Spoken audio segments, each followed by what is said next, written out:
found this on Gunner room. Gunner mirror knee. What is it? Well, it's Sycophonics.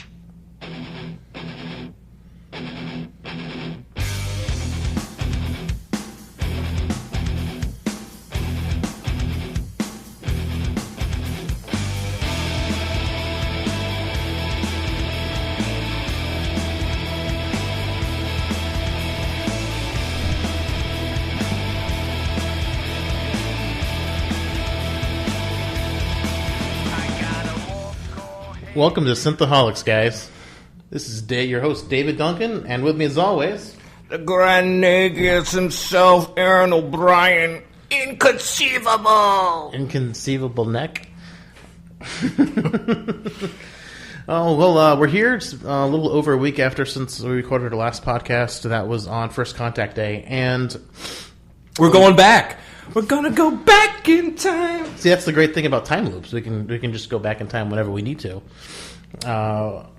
As we mentioned, we were recording on First Contact Day. A friend of mine, Frank Wu, who was on our Facebook page, he was like, I'm looking forward to hearing what you guys think about First Contact. And I'm like, we're not actually talking about First Contact. We're talking about the future of Star Trek, because without First Contact, there would be no future. That's right. So he was like, I'd love to hear what you guys think about...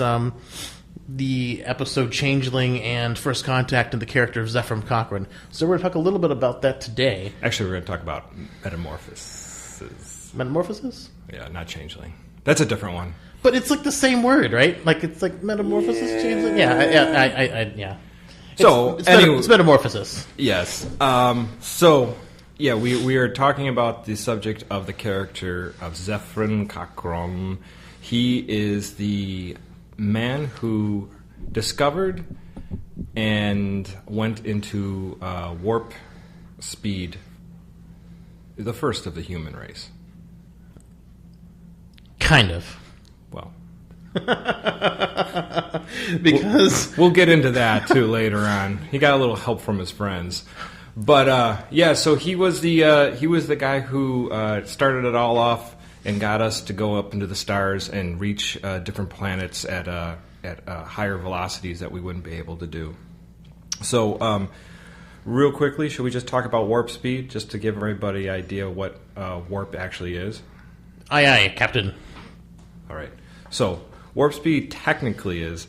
Now, the idea of space and traveling space is immense. There's no way, even with... If you could go... super duper fast, close to light speed, it would still take you hundreds of years just to reach the next solar system close by. I mean, it would be an immensely boring show. I want to say it's like 5 years to get to Alpha Centauri, which is the nearest star. So right. So if we're moving at the speed of light, which is physically impossible. So we have to move at like 90% of the speed of light. So that would take 7 years. Right. Something like that. But it would take a very long time. And then just to, like you said, Alpha Centauri or even like a Stars Beyond, it would just be ridiculous. So the show would be boring. So what they came up with the idea of warp drive. And the idea behind warp drive is that warp actually creates a warp field around the ship. It becomes like a bubble. And that bubble kind of negates the idea of the gravity displacement of the ship. And that way it can speed through space a lot quicker. It also prevents the time displacement that you would get by traveling at near the speed of light, or at the speed of light, because, if you're a fan of the original Charlton Heston Planet of the Apes, that's basically the idea of that, is that they're traveling as close as they can to the speed of light. They've only been gone for like 20 years, and thousands of years have passed on Earth. And if our Star Trek ships moved like that, then... they come back to Earth and it'd be like there'd be monkeys there, and next time there'd be like strange cockroaches running the place. So it would be it really wouldn't work for the show. So that's what warp drive. And just a side note to all this, there is now a lot of theories out there that that the scientists believe that warp capabilities is possible. There's some theories in math, and they've yet to test them, of course. But it is on the drawing table someday if we ever have enough space funding. So basically, we want to, in order to make a real-life warp bubble, you would have to compress space in front of you and then expand space behind you, so it becomes more like a wave rather than a bubble. But I mean, I'm sure it would still probably look like a bubble in space if you could visualize what space-time looks like. Right, which we really can't visually, but we can get the idea what it would be like. And so I think they came up with bubble because that's just easier to think of rather than a surfer wave. Right, and what we hear in the TV shows and the movies, that there's a warp field around the ship. That's how they describe it. So that being said, that's what warp is broken down. Zefram Cochrane created that. He was a man born in Montana or Alpha Centauri. We're not really sure. It's kind of left up to being vague, but we're assuming it has to be Montana. According to the First Contact, it would have to be. Yeah, right, exactly. He was born in 2030s. We don't really know quite when, and known to be not only the inventor of the warp drive for the human race, but also known as the Boozehound of Boseman, Montana. He could hold his liquor. The man could drink. So we're going to go where we first meet Zefram Cochrane. We're going to go actually back to the original series. Ye old original series. And Metamorphosis, not Changeling. I do apologize for that mistake earlier, guys. Yeah, it happens. There was a lot of shows. So we're just going to tell you exactly the rundown of the show. So what happens is we have the beginning of the show. The crew is in the shuttlecraft with Kirk, Spock, and McCoy, and they have another charming commissioner from the Federation. Good thing it wasn't Commissioner Gordon. I would actually like him to be on there. But the story wouldn't have worked. So we have Nancy Hedford. She is the assistant commissioner, and she is trying to prevent war in Epsilon Canaris 3, the outbreak of war. And guys, this war is super important. It needs to be stopped as soon as possible. Right, but she is upset about having to go to the Enterprise for this vaccination. But that's the problem. She accidentally came in contact with somebody, a super rare disease that most people don't actually could ever get, or they don't. Their most immune systems don't get. It's called Sekiro's disease. It's like a 1 in a million shot of lightning. Right, so she's that lucky. She is lucky, and let me tell you, she is a charming lady. The kind of person that you kind of want to kick out the airlock. Her voice never raises that high. What are you talking about? Oh, my God. I don't know how she could prevent a war. I think she'd start a couple wars. So Sekiro's disease, just a couple of things, side notes of that. Side effects, we have serious skin reactions, cardiovascular events, night terrors, insomnia, nervous system disorders, hallucinations, increasing gambling, sexual or overpowering urges, coma, trouble swallowing, and sometimes death.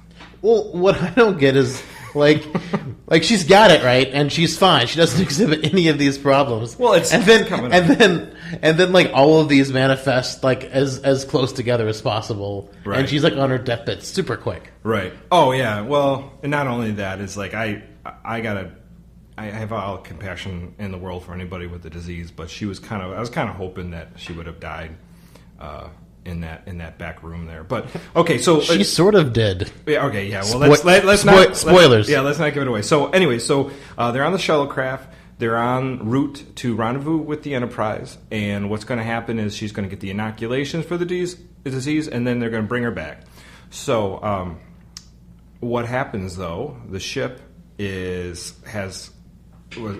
shuttlecraft has been taken over, or the controls have been seized by a strange alien. He is, or she is, or it is called the Companion. A nice little sparkly cloud. Lots of glitter. Yes, it's a glittery energy of an alien, and it diverts it to a small planetoid in the Gamma Candris region. So, anyways, they come back. They land on they're forced to land. They basically have no control of the shuttlecraft. They land and they get out. And while they're checking things out, there's a man going, "Hello, I haven't seen people in so long." And here comes a young man comes up to them, and he's so happy to see them. He said he's been marooned there for a long time, and of course Kirk wants to find out what's brought them there, why they're there, and basically this man says there's no way they're ever going to get off the planet. He tells him his name is Cochrane. Well, this is, of course, Zephram Cochrane, the man who invented the warp drive. And this is a good couple hundred years after he created this. So this is a strange thing that they don't really realize at first, that this is actually Zephram Cochrane. Yeah, they kind of run it by him later just to make sure. It's like, wait, you're the Zephram Cochrane, right? Like the guy who made the warp drive? Don't imagine there's too many guys named Zephram running around. It is the future. So, so anyways, what they find out is that as time progresses, that he is in a friendship, should we say, with the companion, the strange alien. The alien comes to him and kind of like engulfs him, and these twinkly, magically lights kind of like dance around him. This is how they talk and communicate. Yeah, And some kind of telepathic thought. So, that all being said, obviously Kirk wants to find a way to get off the planet. His first thought is obviously destroy all intelligent life he finds, and he has Spock to try to create some kind of device that's going to, if not subdue it, kill it. Zephram Cochrane has some reservations, but he ends up doing it, and he goes along with it. And the plan backfires. It doesn't work. They try to short it out with some kind of electrical device Spock creates, and the companion comes and attacks Kirk and Spock. And by some small mercy, Zephram Cochrane tells them to not kill him. Anyways, all that happens. Meanwhile, our charming commissioner, Nancy Hefford, she is getting more ill as time goes on. She's having a fever, very sweaty, night terrors, uncontrollable emotional outbursts, and voice control, and maybe some bowel issues too, but they didn't really go into that in the show. All that being said, McCoy kind of appeals to Kirk not to try to kill it, maybe try to communicate with it. They bring out the universal translator, and it's a lightsaber, guys. Well, they don't cut anybody up, but it's like a giant metal tube, and like it's big, and it's like looks like a lightsaber. It does look like a lightsaber. I think George Lucas stole it. He might have. He stole a lot of things. Stole my lunch. So anyways, they talk to it, and here comes the voice. It is a female voice, and all the while it is basically showing that it says it brought the Kirk, Spock, McCoy, and Nancy to the planetoid to be companion and friends with Zephram, and they are there to stay. And of course, Kirk's not having it. He's got to get him off the planet. They got to get Nancy off the planet so she doesn't die from her disease and get back to the Enterprise. And they got to stop this war. This war is such a big thing. That war is a big thing. Oh, it's huge. It's huge. So, over multiple appeals, they actually get the companion to see the error of its ways, that the humans can't stay on the planet forever. They'll just be, he'll say they'll cease to exist, but I think they just mean they'll just die of depression. And I think he's implementing that they'll all commit suicide. Right. And leave the companion alone. There's not enough green-skinned women for Kirk to go after. Nope. And so, meanwhile, Nancy's getting closer to death's door, and what the companion decides to do is that it takes on the body of Nancy Hefford just before she dies of her illness. And so now the companion is in Nancy's body. She's basically stopped. She no longer has the immense powers. I don't know why that negates it, but because she's in Nancy's body. Limited by the human form. Yeah. they've, basically Zephram learns that the companion's in love with him, which he has his issues with. Well, he had issues whenever the companion was a bunch of sparkles. Right. He's like, wait. He's got less of a problem now that he's admitted that... hey, that thing used to just run those sparkles all over my body. What I thought that was just its... I thought that was platonic. I thought that was a handshake. It tingled, and I don't know what to think now. Because it's made of electricity, so lots of static electricity in that sparkle cloud. Yeah. So now that he sees Nancy in the companion of one, he's a little reserved at first, but he comes around, and I think it's just because it's the first time he's seen a woman in like 150 years or something like that. So he's just, he'd do anything right now.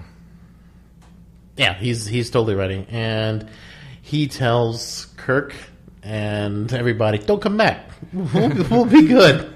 Hey, don't let the door hit you on the ass on the way out. So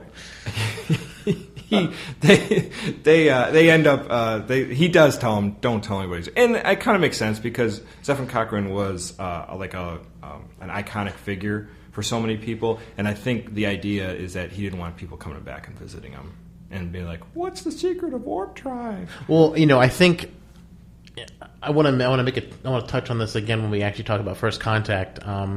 And I think this is like the only part of his personality that carries over between First Contact and here. But we'll talk a little bit more of that after we've talked about First Contact. Right. And the only thing I can say about this, the disparity between the two characters, is that I would think that the 100-some years that he was on this planetoid kind of mellowed him out. And I also have a strong belief that it was a dry planet and there was no whiskey whatsoever to be had on the planet. Oh, that withdrawal period must have been horrible. He probably had the shakes forever. But the companion just covered up in swirls and it was okay. I feel sick to my stomach, but this is nice. So they leave, and the last line of the episode was like, McCoy goes, "Wait, what about the war on Epsilon 3? This war is so important, guys. This war is so important." And Kirk's answer is, "Well, I'm sure we could find some other woman to stop that war. Just make a hologram of that woman. They won't know the difference." End scene, credits come up. I mean, it is almost comical how they end it, and I'm like, that's how you end the episode? It's not the beginning of a two-parter or anything. It's just, nope, not the war. Yeah. It's inconsequential. Right. So that is basically the episode of Metamorphoses. It's an interesting episode. It's really not one of my favorites, but it's fun to see the character be brought on and what they drew from. They basically for First Contact they went back and drew back from that well and kind of reinvented the character a bit. Yeah, they did. And let's go over a rundown of First Contact, and I also have some interesting trivia for First Contact that I want to go into. Interesting, you say? Yeah, that'll like totally make a different spin on what we think and know about First Contact. So, First Contact, brand new Enterprise E, and Starfleet tells Picard he can't come fight this Borg ship that's coming to Earth to destroy it. Oh, because he's compromised. He's so compromised, they asked him to help out in fighting the Borg like lots of occasions in Next Generation. But now when Earth's in trouble, you're too compromised to save Earth. Right. And he's just like, we're tired of you bogarting it all the time and beating everybody. We got these other captains that want to get a name for themselves, but it's always Picard's beating the Borg, making truce with the Romulans. Yeah, that's... Picard's already made, his name. He's destroyed an Enterprise. Let's keep this one out of the battle so we can keep this Enterprise, safe for a little while. I think they were really worried about the ship. Yeah, they're not really Picard. It's like, oh man, we just spent all this money that we don't spend. Listen, guys, we just put a new coat of paint on this thing, so don't mess it up. Don't crash it. Don't run into any asteroids. Don't run into a giant Romulan ship. Oh. come later. Picard probably just sits around thinking like, how can I smash the ship into something? No. Deanna Choi's thinking that because she's the one who drove it into the ground. Oh, she did. She did. But he did come up with a Picard maneuver. It was just kind of like flying a ship at warp speed right up to your face and then just unloading all your arsenal into it. Well, to be fair, that ship was pretty much gone anyway. I mean, if he did crash it, who cares? Anyway, brand new Enterprise sitting out with the Battle of the Borg. Anyway, Picard tunes in onto his FM radio and listens to the battle ensue, and it doesn't sound very good. No, this news break. The Federation ships are getting torn apart. Picard's like, screw the orders. I'm gonna pull a Kirk and just ignore them. I love when Starfleet captains just goes, I'm not listening to Starfleet. He goes in. They go to the Borg cube. There's a spot on the Borg cube. Picard knows he'll destroy it. Everyone's like, that's not going to do nothing. And he's like, just do it. Just do it. They blow up the ship. It spits out a little orb. Little sphere. Borg sphere. It'd been funny if it was like a small cube. And inside the larger box was a smaller box. Meanwhile, they save Worf off the Defiant. Yeah. Which, that was such a waste. They wasted a good chance to use next Deep Space Nine characters. I'm so upset about that. We could have had O'Brien back. I mean, he was originally a TNG guy. You could have had O'Brien back. Could have had Dax. Could have had Kira. I mean, maybe Benjamin. Probably not, since Worf was in command. So yeah, but you could have had Jake, and you could have had Nog. No, not Jake or Nog. Hey guys. Not Jake or Nog. But we could have had O'Brien. O'Brien would have made sense since O'Brien would have been there. O'Brien would have made so much sense, and he was basically chief engineer of the Defiant. Why was he not in the movie? I don't know. Maybe he had something else to do, fix a transporter somewhere. Deep Space Nine fell apart whenever he wasn't on the station. So every time I leave, that might have been more important than fighting the Borg. But and the Defiant gets crippled. The Defiant was built to fight the Borg. Well, yeah, but that was a heavy battle. That was one big box. And the Millennium Falcon was at that battle. It's just straight in. Was it really? Yeah, it's in the background. It's really hard to see. It's really tiny, but the Millennium Falcon was helping fight the Borg cube. I'm glad to see that. Han Solo and Chewie were there. Trying to save the day. They were trying to steal the light from Star Trek, guys. Right. Anyway, they save Worf. Little Borg sphere comes out of the big Borg cube. It goes back in time. They detect some kind of chronotons. And the Enterprise chases down that rabbit hole. And then all of a sudden the world is full of Borg. And then the chronotons flux again. And then they're back in time. And they destroy the Borg sphere after it shoots about 30 torpedoes into Montana. Right. They're trying to stop first contact. They beam down. They assess the damage. Zephram Cochrane's drunk off his ass somewhere. He's like... He didn't even know what happened. He was so drunk. He was all blacked out. Oh, and his best friend Lily is like, we got to get to the ship and check it out. And he's like... I think he just goes back to the bar. Yeah, he's like, you check it out, Lily. I got an important meeting to go to.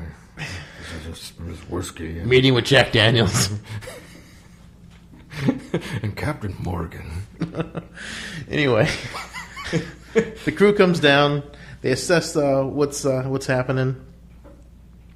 They confront Lily. She passes out when Data jumps 3 stories and gets filled with a whole bunch of Tommy gun bullets. That was a cool little move for Data. Yeah, it was good. But considering an arrow hurt him a little bit. Yeah. In one of those episodes, he's upgraded his skin to body armor. Yeah, that's right. Anyway, he goes and they bring Lily back to the ship. Picard stays on the ship. Riker and Deanna are basically, and Geordi and Barclay are... You don't see Barclay till later, but Barclay's there because he has his little moment. But because they lose contact with the ship later, so right. Barclay's there. So they were trying to find Zephram Cochrane because he wasn't near the ship. So they're like, "What's going on? We gotta find the guy." He's boozing it up. So, and then meanwhile, up on the Enterprise, unbeknownst to them, that the Borg have somehow got onto the Enterprise, and they are now infiltrating the Enterprise itself. It's very slowly, and now it's a fight to save the Enterprise. And you have to remember, now we're back in the 2060s, so there's no Federation, there are no other starships. In fact, Earth is pretty much decimated. We just finished World War III, which came on right after the eugenics wars. Right, exactly. So that's the interesting part, is that the world is basically post-apocalyptic. It's a shithole. It's not. There's nothing. There's not much to see. Yeah, or that. There's no indoor plumbing. You just go in a bucket. So it's not much of a planet right now. I assume that maybe there's some centralized cities, but out in Montana, there's nothing there. They're so far removed from civilization. And that Zephyr Cochrane has basically cannibalized a missile silo that still had a missile in there, and he's using that to be for his ship, the Phoenix. Yes. So the Borg take over the ship. Picard guns down some innocent crew members because it's impossible to be saved from being assimilated. Yeah, that's the sad part. He's got a little anger issues on the Borg, so no mercy. No, it is interesting to see the complete flip flop of Picard when he comes into movies. Yeah. He's like whatever we set up before, it doesn't matter anymore. If you guys have not seen the Plinkett reviews for the Star Trek: The Next Generation movies and the Star Wars prequel movies, they are so worth watching. He goes into the tale of two Picards. There's the TV show Picard and the movie Picard. They're very different people. Right. So the Borg have taken over the ship. They're trying to save it. They capture Data. Poor Data. He's being slowly seduced by the Borg Queen. And getting skin grafts. Yeah. So apparently to be human, you need to actually feel the sensation of touch. Well, I think he had sensation of touch. But we'll get into that later. Yeah, we will get into that later. But Data's out of commission. It's just basically Kirk, some of the crew members that are still left on the Enterprise, and obviously down on the planet, they're helping Zephyr Cochrane. Now, here's the part where I get a little bit like, this is kind of meddling with time continuum. Is you got the Enterprise crew basically helping Zephyr Cochrane get the Phoenix ready for launch. Is this not a conflict of interest?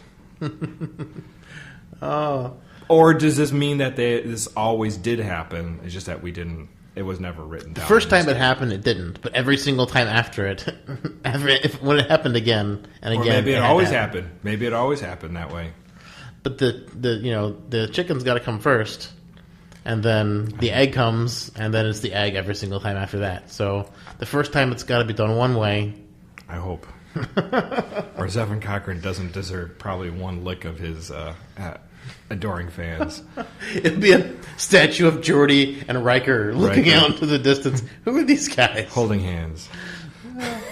With a reading rainbow. Oh, there you go. Reading rainbow. And then Jonathan Frakes, with some girl around in his other arm. Or two. Or 7. That becomes a little bit gratuitous for a statue, though. Statue's pornographic. All right, so they basically get the Phoenix up and running. They do the final launch. We have in the cockpit. It's not just Zephyr Cochrane anymore. We've got Riker and Geordi. It was supposed to be Lily, but Lily's up on the Enterprise with Jean-Luc Picard. Yeah, that's right. She is stopping his one-man angst against the Borg, and right. She, after Picard and Worf had a face-off, she goes in, quotes something from Moby Dick, which he actually hadn't ever read. Right. Gets Picard to change his mind, and then Picard and Worf get to make up. Right. So They decide to destroy the ship because it's the Star Trek movie. The ship's got to be in danger. we gotta blow the ship up somehow. So they get the ship. The ship is ready to be destroyed. There's a countdown to destruction. The Borg Queen is trying to get the codes from Data by slowly assimilating him into a Borg or some sort of King Borg. I don't know what exactly you want to call him, but Basically, the Data equivalent of Locutus. right. So then what happens is we have Picard coming into going down to the Borg. Yeah, he's giving himself up so that he can become Locutus again for 5 seconds before the ship blows up. And the Queen says, I don't want your busted ass anymore. I got a Data. And who's going to be way more immortal than you'll be. Yeah, exactly. I don't have to pump chemicals into your blood to keep you going. Oh, but, she's going to have to do that with Data now that she's, giving him skin grafts. That's true. Right. Why do that's so much more maintenance? I don't understand the full thing about that, but she's trying to help him become human, which is what he's always wanted because Data always wants to be human. Right. He's the biggest Pinocchio you ever meet. So they're going to launch torpedoes and destroy the Phoenix. Data, it basically looks like he's turned on Picard, and at the last minute you realize that he has tricked the Queen, and that's when they go into action. And they melt all the organic material with the nice plasma coolant that's cooling the warp drive. Why is that there? Why doesn't that have a permanent shield around it? Yeah, it's just a little bit of glass. Just a little bit. Yeah. But that scene is just so weird. Picard's coming in there trying to mess with the Queen's mind, pretending to be I'll come and be your Locutus again, and then Data's messing with Picard's head and the Queen's head by pretending to go along with the Queen and deactivating the self-destruct and firing 3 quantum torpedoes at the Phoenix. I don't think it needed 3 quantum torpedoes. You just want to make sure it really was destroyed. Well, there's another. He did mention to Picard at one point he was tempted, he was going to go over to her side. It was a joke. It's whatever he said, some nanoseconds or something like that. It's but for an android, that's an eternity. But you wonder, maybe that was a fabrication. Maybe it was a little more than that. Maybe he was kind of thinking about it for others. Screw these humans. I can do a lot better. No, he's devoted his whole life against it, and he did have that run with the Borg whenever he was with his brother Lore. So they kind of he kind of had that phase where he was palling with the Borg and going out for drinks. I think he got over it. Going out for drinks with the Borg. You shall be assimilated. So will you. And so will this Jack Daniels. Do you want to come to my place? Show's brought to you by Jack Daniels. Do you want to come to my place? You and me. Wink, wink. Your biological distinctiveness will be added to our own. All right, I'm not going to go any further. Anyways, so we got to keep this somewhat G-rated. So that's basically First Contact. So we have the Zephyr Cochrane from the original series and the movie. There are some slight disparities with the character itself. Here we have the Zephyr Cochrane of First Contact. You have a guy who's a boozehound and a womanizer. Yeah. He's just I just want to be rich. I just want to live on an island filled with a bunch of naked women and just be rich and just, be fawned over. He has got so little ambition in life other than just being rich. Right. And then the Zephyr Cochrane we meet in the original series, very mellow, has a pretty good heart, even though he's, a little xenophobic with the aliens. Yeah, that just kind of floored me, because I would figure since he was the first one to meet aliens and be introduced to all this new stuff that he would be totally on board with that stuff. I don't have a problem with Vulcans and humans being friends, but dating them, that's out of the question. I bet he changed his tune the first time he saw an Orion. Yeah, he was dating a green woman. This I can get behind.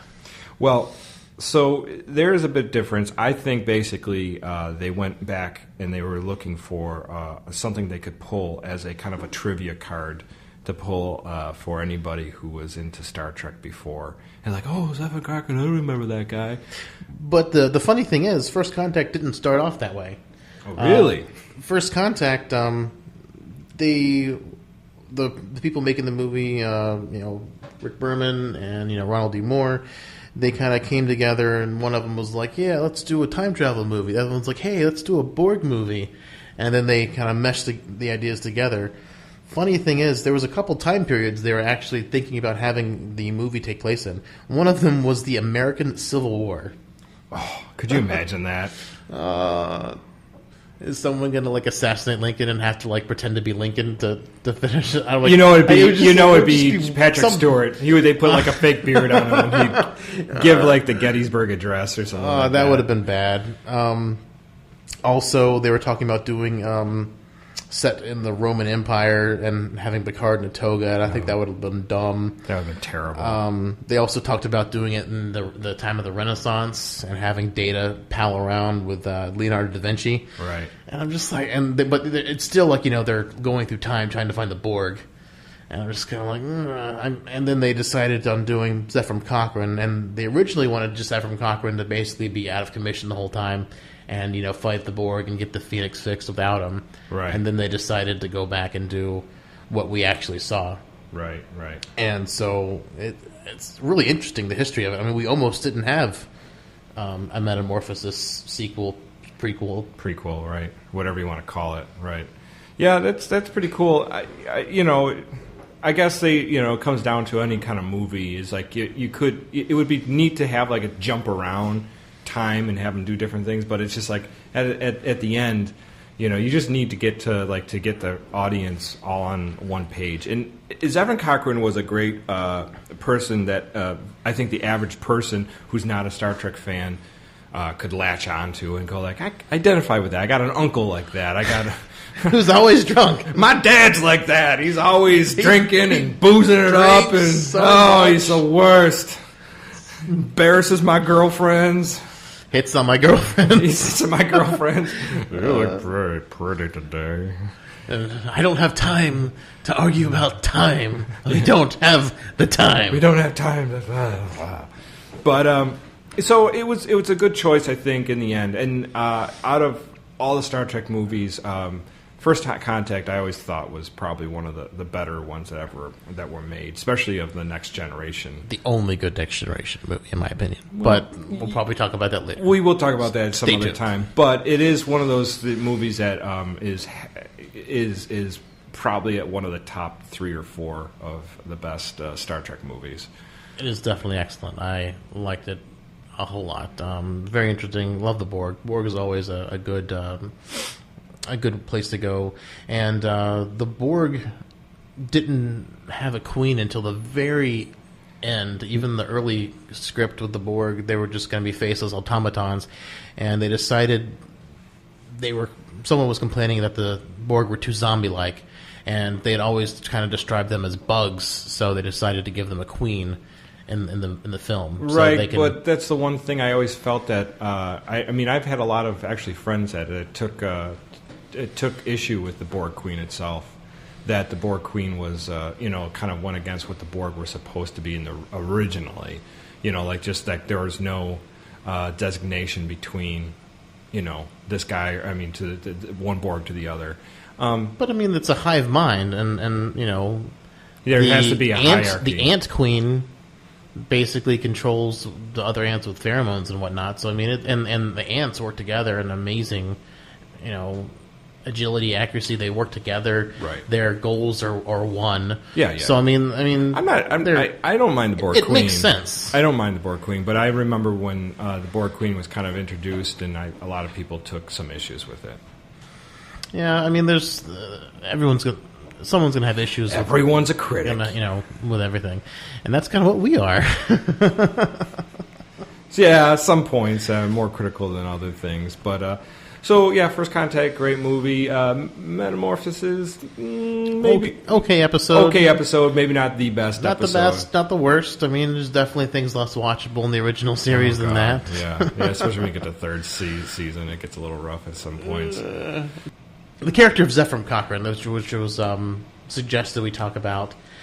So now that we've kind of recapped both movies and had our side tangents, we can really kind of dig into his character a little bit. And we already have a little bit, but Zephram Cochrane, two very different people between the two, and maybe it was 150 years of being by himself and having to go through withdrawal, his alcohol withdrawal, and whatever other drugs he was probably doing. Yeah, I imagine all the drugs he'd be on when he gets to other planets, too. It was like, oh, you got that? Oh, yes.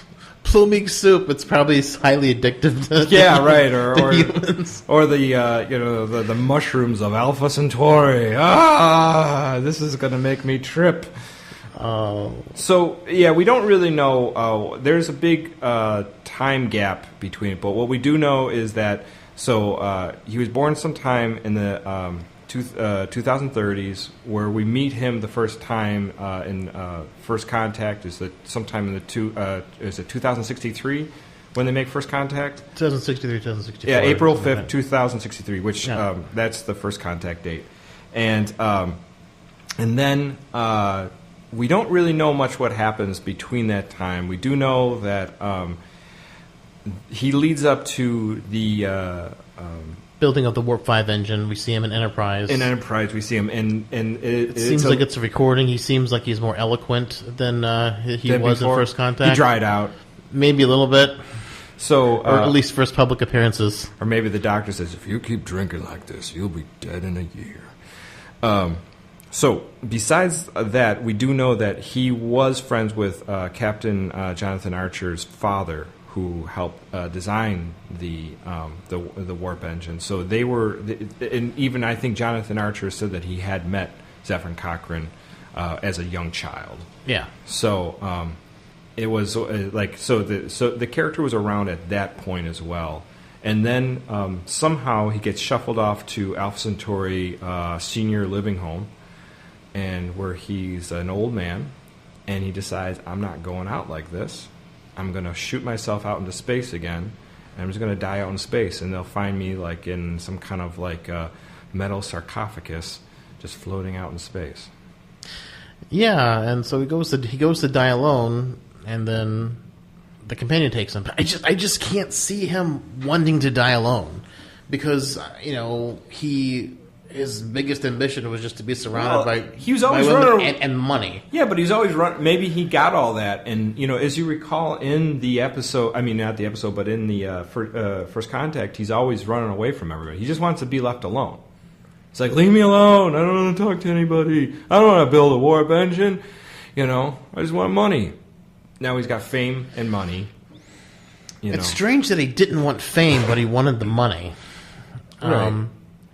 And like I said earlier when we were talking about Metamorphosis and, him telling Kirk to leave me alone, don't anyone come back, don't tell anyone about me, that's the only thing I think that's really consistent between the character of Zephram Cochrane is that he just wants to be alone, except he doesn't. Right. So Zephram Cochrane wants to be left alone, a bit of a eccentric genius, and I don't know. He's a conflicted character for sure, but I guess that's true from any kind of genius of any kind of level. You always see these people who are like have lots of issues. They want to be alone, or they're very strange in some way.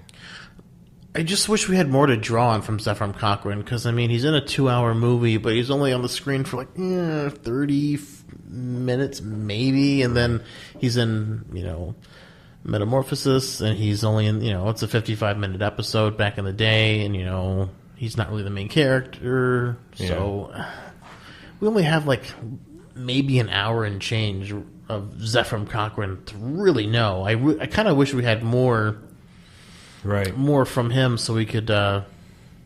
Well, he is sort of definitely a side character. You don't really, it was interesting that they went back and they used him again for First Contact.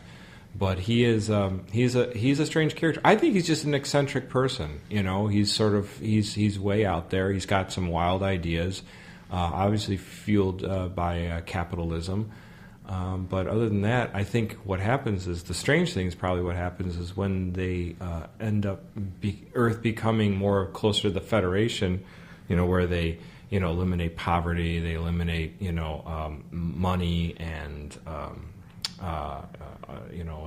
all sorts of things, like everyone has food and everything like that. I think it's just like he was waiting for that big royalty check and it just never came. Yeah, that's probably true. Poor guy. But it would just, I don't know, it's kind of difficult analyzing a character from such a small amount of time. Because in Star Trek, we could probably spend hours analyzing Picard or Kirk, because we've got such a wealth of information on them, but Zefram Cochrane's kind of a challenge, because we don't really have that much information on him, and the information we do have on him is kind of conflicting. Yeah. He is an interesting character, and I really enjoy that he is someone kind of like in the Star Trek lore that's kind of tucked between the pages, and you can go back and look at that once in a while. It's a cool idea.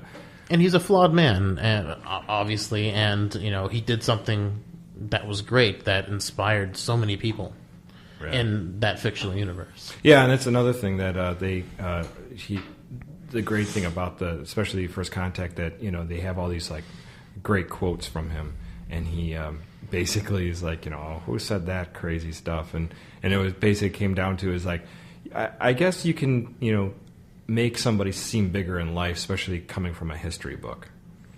Yeah, and the history books are written, and we were talking earlier today before we were recording the episode, kind of like getting some ideas, and I was like, maybe he just was never eloquent, and the guy who wrote the history book just came back and was like, well, I'm going to make this sound really pretty. Yeah, like he's got one of those ghostwriters when he's doing his biography or something like that, make him sound like really smart and Well, he would have had to been. He invented warp drive, but he doesn't come across that way on screen. I don't think just being smart doesn't make you eloquent. You can be a real crude person. So especially coming from Boseman, Montana. So fun place. Go visit sometime. Go for the missile silos. They're very scenic, especially when they're open. Don't fall in. The songs of the missile silos. I'm sure that's a band. Oh man, there should be a band like that, or at least a song. There you go. Cool, man. So there we have Zefram Cochrane. That's a pretty in depth, I think, from a character that we don't really have much more information in canon, at least. Yeah, exactly. I'm sure there's probably more fan stuff written, probably around the Enterprise timeline and books and whatnot. I'm unfamiliar with them if there are, but I'm sure there are. Yeah. And this was like we said a couple times, Frank Wu came to us wanting to hear our thoughts on this, and on the Facebook group, come out and tell us what you want to hear about.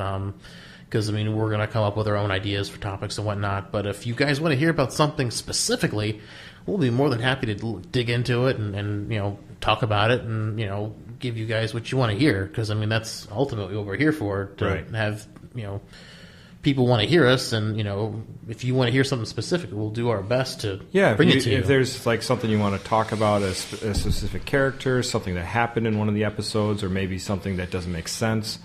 Maybe we could just talk more about it, and then, you can either message us on the Facebook page, you can send us an email, you can tweet us. Either one of those, that'd be great. We encourage that. Most definitely. And going back to what we were talking about with Data, here's this. You are the most beautiful woman in the galaxy. You don't know how long I've wanted to tell you that. But you were afraid. Yes. Of me? Of us, of what we might become. Then you're inviting me in. I'm not sending you away. That's more than I expected. Is it as much as you hoped? To hope is to recognize the possibility. I had only dreams. Dreams can be dangerous. Not these dreams. I dream of a galaxy where your eyes are the stars and the universe worships the night. Careful. Putting me on a pedestal so high you may not be able to reach me. Then I'll learn how to fly. You are the heart in my day and the soul in my night. We lost 2 more relays. I can't. Shut up, kid. Well, like we were talking about with Data and the Borg Queen, Data knew the last time the Borg Queen came to him and was like, when was the last time you had any relations? And he was like, it's been a little bit over 8 years, referencing his drunken romp with Tasha. I find this hard to believe in the future that there wasn't a couple women that want to take Data out for a spin, just for fun. And he did have that girlfriend for a while on the Next Generation. That whole episode centered around it, and I'm pretty sure the 8 years was referencing Tasha. The Borg Queen, I think, the whole thing with the Borg Queen and Data was all about seduction. Right. She couldn't interface with Data any other way. Right, right. She couldn't really, they kept trying to probe the positronic mind to get the codes from the ship. With technology, and they couldn't do it. So she had to use her Borgy feminine wilds. Borgy. On Data. And, this is almost a twofer, because, I would call this a Borg Queen fail, because she failed to realize how much Data wasn't really human, and for the seduction wouldn't really work. But, they don't really show. I mean, obviously, she grabbed the skin on his face. They grabbed the skin on his arm. She blows on it. We see that. Like some candles. But there could have been some things off screen. She might have grabbed skin someplace else. And Data said he's fully functional and knows several techniques. But here's the thing for me. This is Borg Queen. She's only basically up to the chest, and then it's just a spinal column that kind of locks into a metal body. She doesn't get any pleasure off any of that. I mean, other than what do the Borg need with any kind of sexual reproduction when they can just stick a couple tubes in you with their fist and then oh look, you're one of us now. Right. But isn't that sex in the end? That's the quickest I've ever heard of. Stick you with a couple tubes and you're one of us now. Yeah. So the Borg Queen, it is kind of it's a strange one that she was trying to appeal to Data on a sexual level, on a level where she's trying to seduce him. It's interesting for the Data character, but I don't know if that really works for Data. I mean, obviously didn't. I mean, yeah, it didn't. Then he's obviously curious because he didn't turn down Tasha when it was offered, and maybe he was curious, how's the Borg do it? But how do you do it in your neck of the woods? But it's just on Vulcan, it sucks. They just rubbing fingers together. Only every 7 years. Only 7 years. So Data. I don't know why she was trying to appeal to that part of Data. I mean, I guess it's the only thing she had to use, but yeah, and it's one of those things maybe she read up on all the human books, and then she's like, well, an android's based off a human, so they probably have the same type of programming. But in the end, Data's not tempted by that, I mean, where maybe anybody else would have, Picard, Riker, definitely Riker. Riker would have, if it was Riker would have probably. Here's the codes. Whatever you want. Riker. He's like, no, leave the body. I just want your head in the spinal column. It's one of those things. So this was a nice twofer. Data. It seemed like Data, scored with the Queen, and the Queen failed by not realizing that Data is incorruptible. Yes, there's nothing that can make Data change his mind about his feelings with Captain Picard. Because they're the Kirk Spock of this series. Something like that. But, yeah, so there we go. Well, guys, thank you all for listening. Like I said, this was a great idea from one of our listeners. please chime in with any ideas and thoughts you guys have. We'd love to discuss them and, get you excited about hearing about what you want to hear about. So thank you guys again so much for listening. Live long and prosper. Thank you for listening. All our music is provided by Warp 11. You can find them at warp11.com or follow them on Twitter at warp11. You can find us online at synthaholics.com. You can email us at synthaholics@yahoo.com. Our Twitter is at synthaholicduo. If you want to follow us individually, you can follow me at David_J_Duncan and Aaron at Blackbird2004. If you liked our podcast, please subscribe to us on iTunes. We can also be found on Stitcher. Please tell your friends about the show. Also, if you could leave us a review and a rating, that would help us out so much. It'll help us learn how to improve so we can reach more of our fellow Trek fans. We'd love to hear your feedback. Live long and prosper.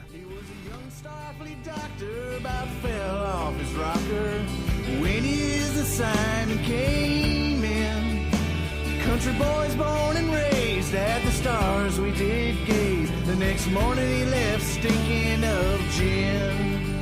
Well, McCoy, my boy, come mix me a drink. Before the night's over, I'll puke in the sink. And we'll cry till we laugh, and we'll both shit our pants. You're the best drinking friend I ever had. No. You're the best drinking friend I ever had. Zephyrin, me and you will be friends forever. You're the guy. Yeah, I'm pretty sure Zephyrin wanted Troy to be his best drinking friend. Yeah, that Lily girl, I'm tired of her. She just always sassing me. I gotta get a nice Betazoid woman that knows how I feel. Know how drunk I've been. By being that drunk herself. That man, his thoughts are so all over the place.